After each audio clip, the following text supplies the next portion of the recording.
Un día más con ustedes, un nuevo programa, un espacio en el que nosotros vamos a interactuar con nuestros estudiantes del bachillerato. Aprende desde casa es un programa educativo cuyo objetivo principal es el de hacer llegar los conocimientos didácticos a nuestros estudiantes del bachillerato. Y para ello tenemos como invitado a don Simón Pedro. Pues queridos alumnos, les saludo y como ha dicho la presentadora, yo soy Simón Pedro Nguema. Soy profesor de lengua y literatura y en este tiempo estoy aquí para apoyarles, para ayudarles durante este tiempo que van a estar en sus casas y no van a poder llegar a los coles para más o menos mantener la mente fresca. Vamos a estar aquí y les recomiendo que no pierdan ningún programa, ningún capítulo de este programa. Pues muchas gracias por esas explicaciones. Decirles a ustedes desde casa que si tienen algún cuaderno, bolígrafo, papel, lapicero, lo que quiera que tengan a su alcance, es mejor que lo tengan cerca para tomar nota y poder enviar mensajes a este número de teléfono, el 555-599993, para cualquier duda. No duden en enviar sus mensajes, que es importante. Y recuerden que vuestra educación es nuestra prioridad.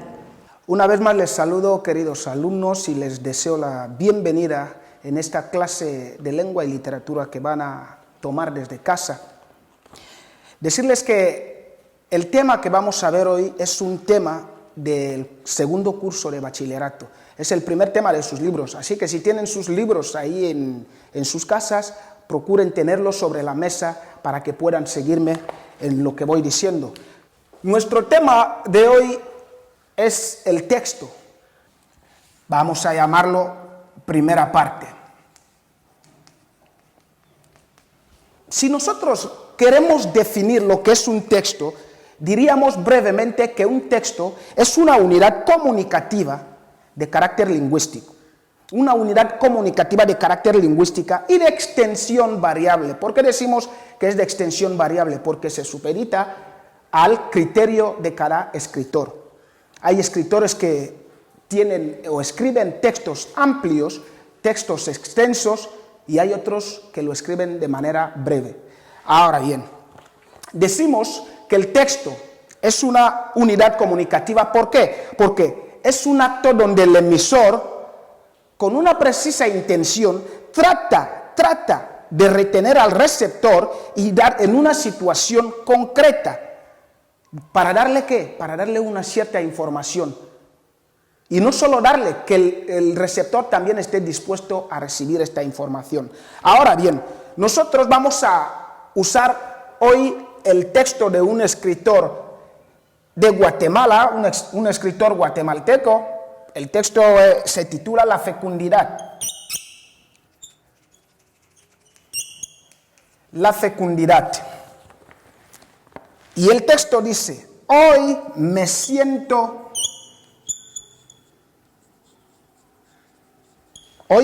bien, un Balzac, estoy terminando esta línea. La fecundidad. Como decíamos, el texto es de un autor guatemalteco que se llama Augusto Monterroso. ¿Cuál es la característica de Augusto? A Augusto Monterroso le podemos calificar como un inteligente autor irónico. Se le considera el máximo escritor de microrrelatos, el máximo escritor de relatos breves. Este es Augusto, un escritor guatemalteco, irónico, además son las palabras que quiero que acentúen, irónico y un escritor de microrrelatos. Microrrelatos.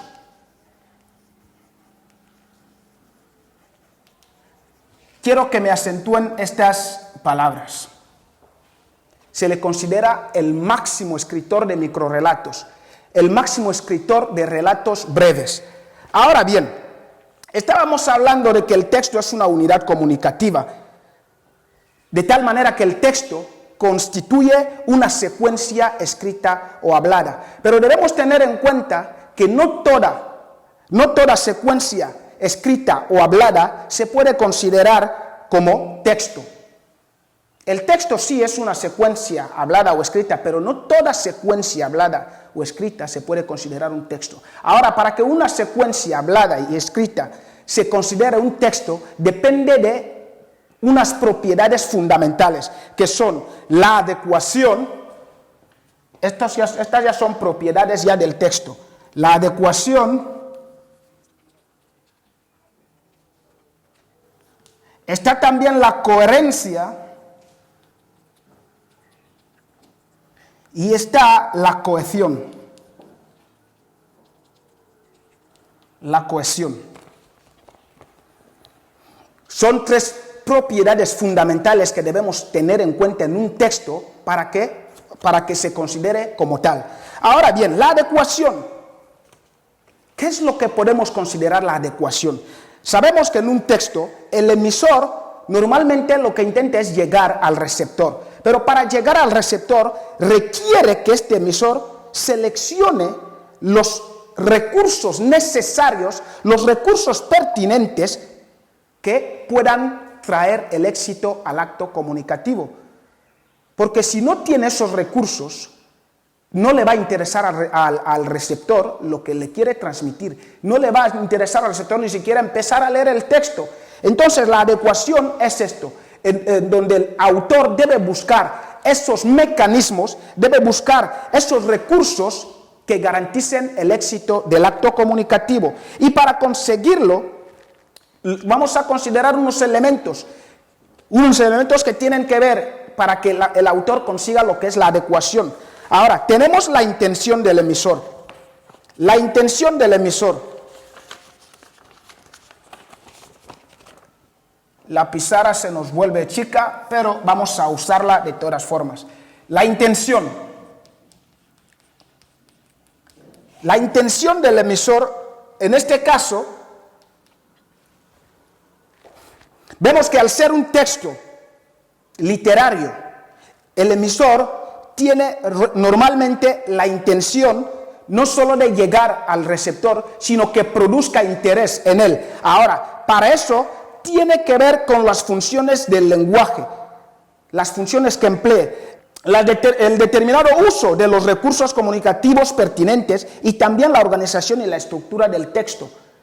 Ahora, vamos a ver un ejemplo utilizando el texto que tenemos. Tenemos el texto de Augusto, que dice: hoy me siento bien, un Balzac, estoy terminando esta línea. Ahora bien, si vemos aquí, debemos darnos cuenta de que este texto consta de 3 enunciados. Hoy me siento bien, es un primer enunciado. Un Balzac es otro enunciado. Y el tercer enunciado es: estoy terminando esta línea. Ahora bien, el autor trata primeramente aquí de sorprender al lector. ¿Sorprenderlo de qué manera? Es incitarle a leer su texto. ¿Y cómo le incita a leer su texto? Eso depende de, como hemos dicho, de los recursos que emplee el autor. Ahora mismo, si miramos, estamos viendo aquí que el autor normalmente lo que está empleando aquí es, podemos llamarlo, una autoburla. Una autoburla, ya hemos dicho antes que es un autor irónico. Una autoburla, ¿por qué? Porque realmente el autor no debería sentirse bien por terminar un texto como este. ¿Por qué? Porque el autor se le considera, hemos dicho a la primera que se le considera como el máximo escritor de microrrelatos, de relatos breves. Ahora, esta autoburla nos lleva a que el autor quiere captar la atención del receptor utilizando la ironía. Ahora bien, en la adecuación tenemos también lo que llamamos, otro elemento que tenemos en la adecuación, que llamamos la situación comunicativa. La situación comunicativa. ¿En qué consiste la situación comunicativa? Son las circunstancias concretas en las que se produce un texto. Y eso es lo que permite que éste resulte relevante o no. Repito que la situación comunicativa es la circunstancia concreta en la que se produce un texto. Y es la que permite que este texto resulte relevante o no. Pero sí está condicionada a la elección de canal, tono y las características del texto, la modalidad del discurso, de variedades. Todo esto es para llamar la atención del lector, es para llamar la atención del receptor. Ahora bien, también tenemos el grado de información. El grado de información relaciona con las expectativas del receptor y la previsibilidad o la imprevisibilidad que un texto tiene para él.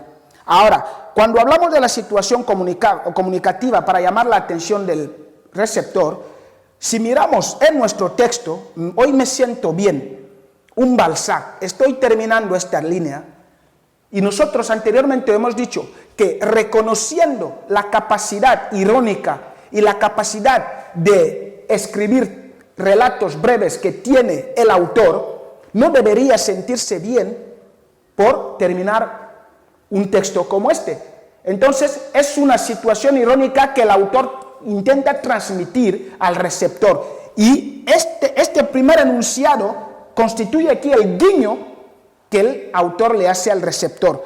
Ahora, para que éste, a su vez, acepte el reto de querer leer el texto, para ver por qué se siente bien el autor. Ahora bien, hablando del grado de información, decimos que cuanto más imprevisible es un texto, mejor todavía. Vamos a ver un ejemplo. El grado de información. En nuestro texto, el lector ya sabe que es un texto literario. Tiene un título, hemos puesto aquí el título, La fecundidad. El autor ya sabe esto. Ahora bien, los enunciados en sí. El primer enunciado, me siento bien. Cuando alguien dice me siento bien, habitualmente se refiere a su estado de salud. Que no está enfermo, está bien de salud. Ahora, un Balzac. Balzac es un escritor realista francés. Un escritor francés. Y es un escritor que tiene una novela monumental como la Comedia Humana.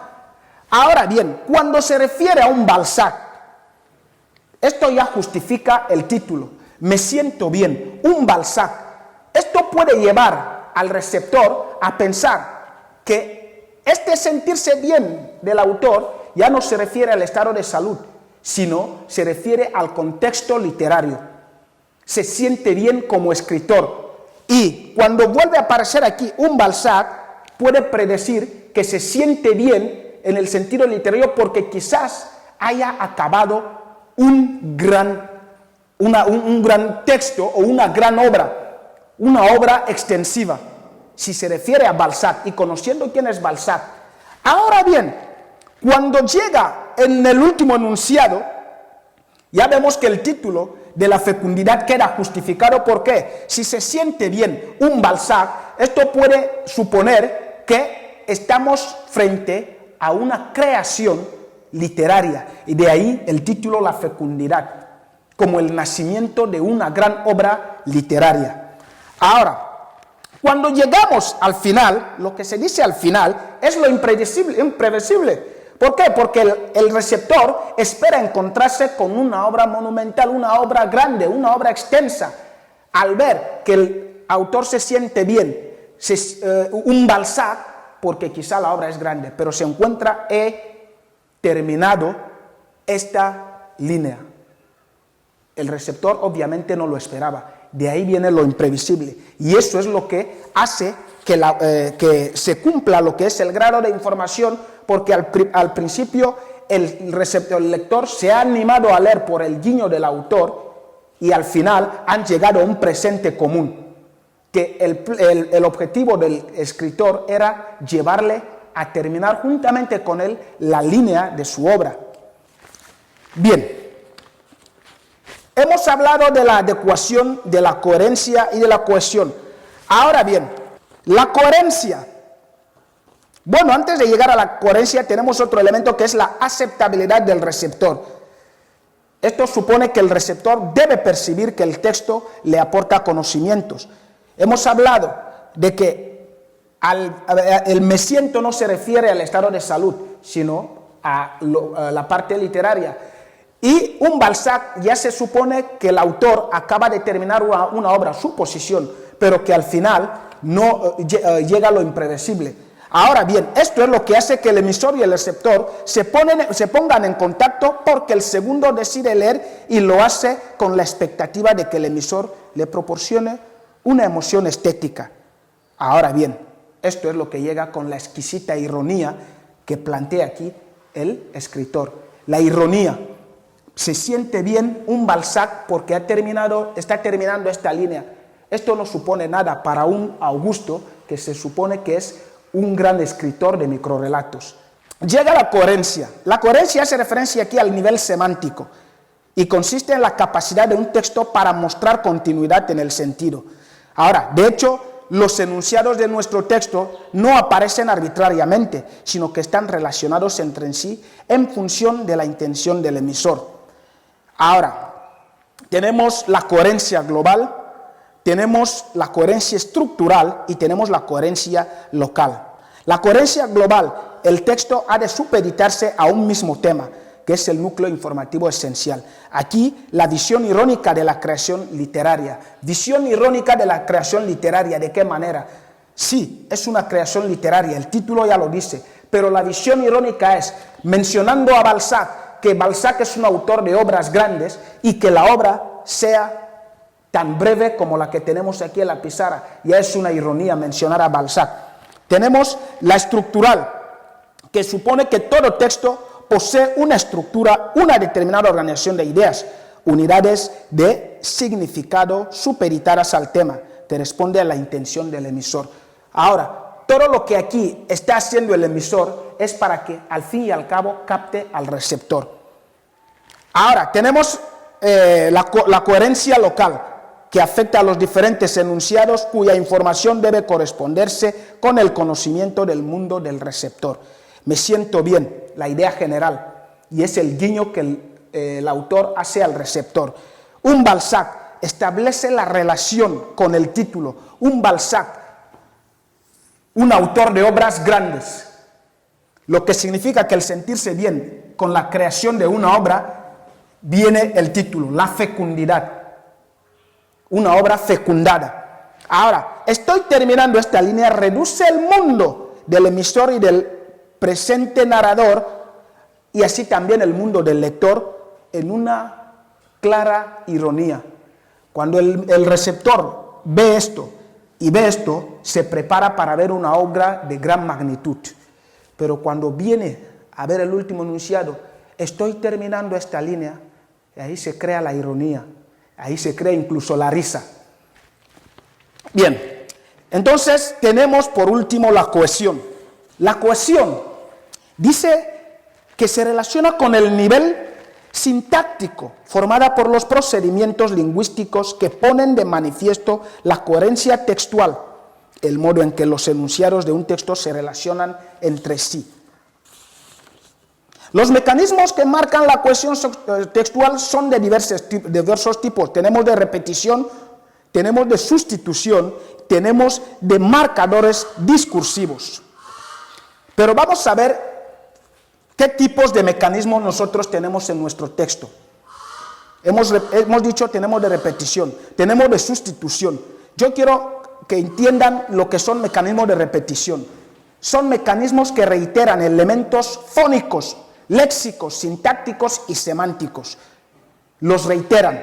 De sustitución, evitan un término ya aparecido o que va a aparecer en el discurso, sustituyéndolo por elementos lingüísticos de significado ocasional. Y marcadores diversos constituyen referencias a los elementos de la comunicación o ponen de manifiesto la organización interna del texto. Vamos a nuestro texto. Si me perdonan, voy a tener que borrar todo y volver a situar nuestro texto en el punto central. Vamos a hacerlo ahora más o menos con letras más grandes. Me siento bien. Un Balzac. Estoy terminando esta línea. Vemos aquí el verbo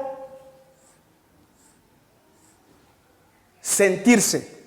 En nuestro texto la cohesión textual se organiza en repeticiones léxicas y semánticas. Vemos el verbo sentir, siento, verbo sentir. Aquí está en presente. Este verbo sentir, que viene en el primer enunciado, este verbo podía incluso volver en el segundo enunciado. Pero ¿qué es lo que pasa aquí? En el primer enunciado aparece, pero en el segundo enunciado se omite.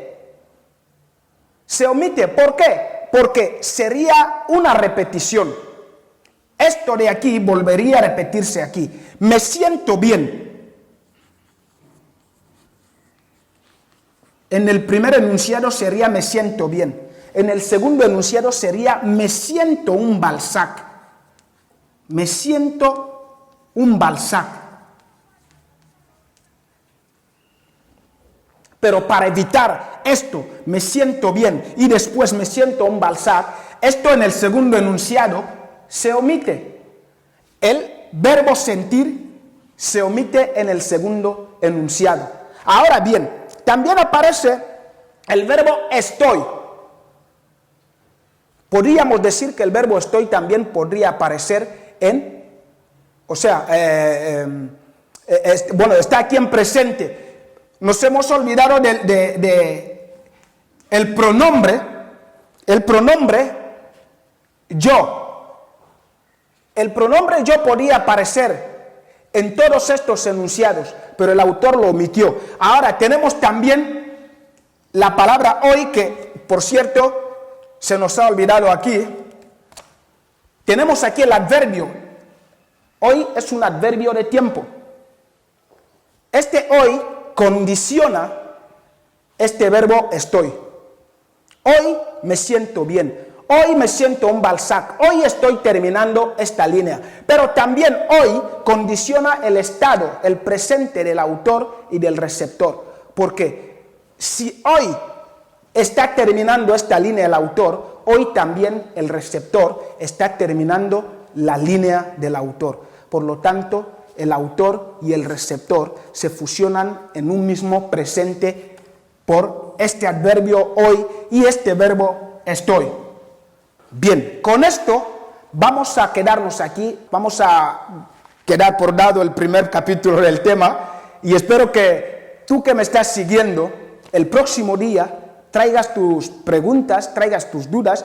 Es más, si puedes sugerirnos un tema que sería de tu interés, estaremos encantados de desarrollarlo, pero vamos a quedarnos aquí por hoy. Espero que hayan disfrutado del capítulo y que el próximo día estén atentos con sus libros, con sus bolígrafos, en sus mesas desde casa. Espero que hayan tomado buena nota, espero que hayan tomado apuntes. Les recuerdo que vuestra educación es nuestra prioridad. Envíen sus mensajes al 555-599993 y las respuestas o las soluciones las tendréis en el próximo capítulo. Chao, chao.